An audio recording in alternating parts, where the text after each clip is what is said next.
మే 7.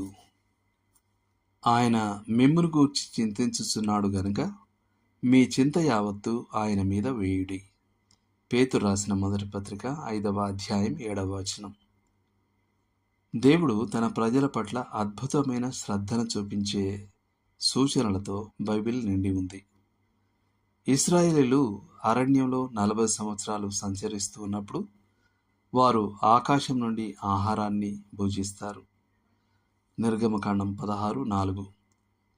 వారికి నిరంతరం నీటి సరఫరా ఉండింది. కొరింథీయులకు రాసిన మొదటి పత్రిక 10:4. మరియు వారి పాదరక్షలు ఎప్పుడూ అరిగిపోలేదు. ద్వితీయోపదేశకాండం 29:5. మన అరణ్య ప్రయాణంలో కూడా ఇది అదే విధంగా ఉంది.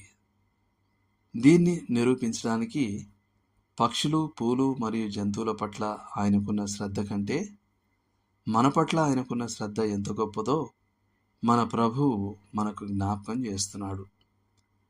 ఉదాహరణకు ఆయన పిచ్చుకల గురించి మాట్లాడుతూ వాటికి ఆహారాన్ని ఆయన సమకూరుస్తాడని, వాటిలో ఒకటి కూడా దేవుని ఎదుట మరవబడదని, తండ్రి సెలవు లేకుండా ఒకటియు నేల మీద పడదని అన్నాడు.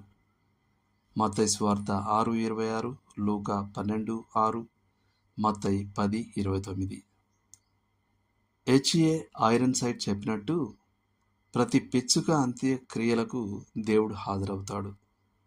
నిస్సందేహంగా అనేక పిచ్చుకల కంటే మనం ఆయనకు ఎక్కువ విలువైన వారం.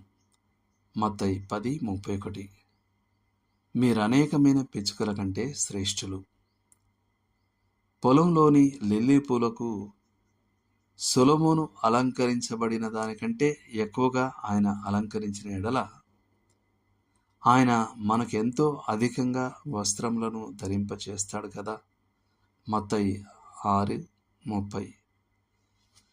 ఆయన ఎడ్ల సంరక్షణకు ఏర్పాటు చేసిన ఎడల మన అవసరాలను ఆయన ఎంత అధికంగా తీరుస్తాడు. కొరింథీయులకు రాసిన మొదటి పత్రిక 9:9.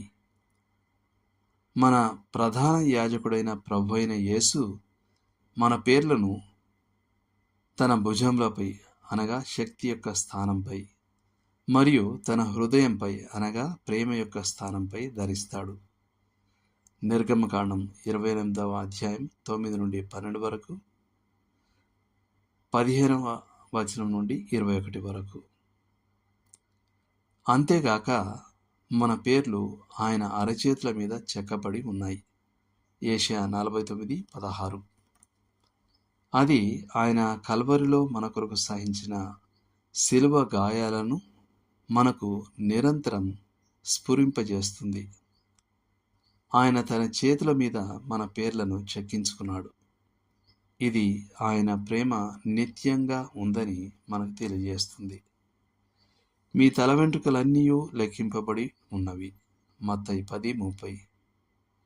నా సంచారములను నీవు లెక్కించి ఉన్నావు. నా కన్నీళ్లు నీ బుడిలో ఉంచబడి ఉన్నవి.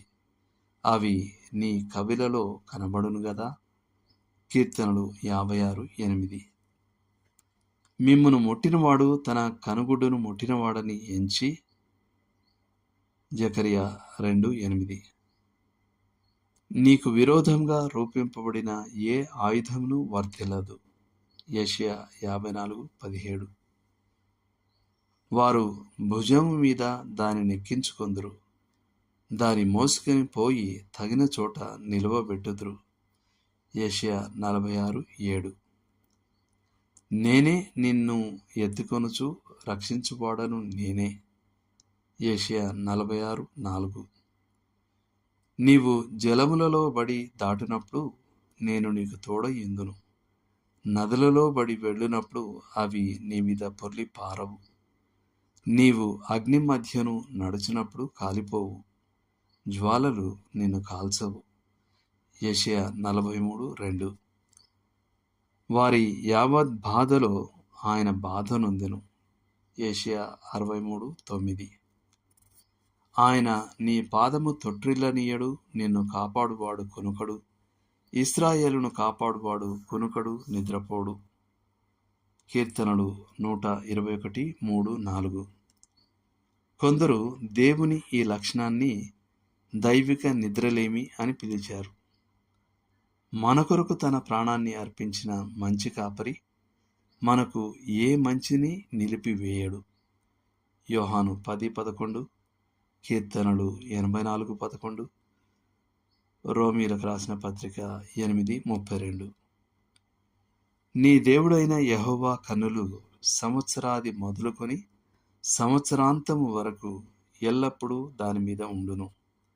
ద్వితీయోపదేశకాండం 11:12. ముదిమి వచ్చు వరకు నిన్ను ఎత్తుకొని వాడును నేనే. యెషయా 46:4. నిన్ను ఏమాత్రమును విడువను, నిన్ను ఎన్నడును ఎడబాయను.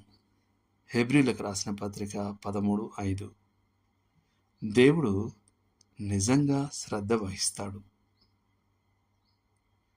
దేవుడు మిమ్మును దీవించునుగాక. ఆమెన్.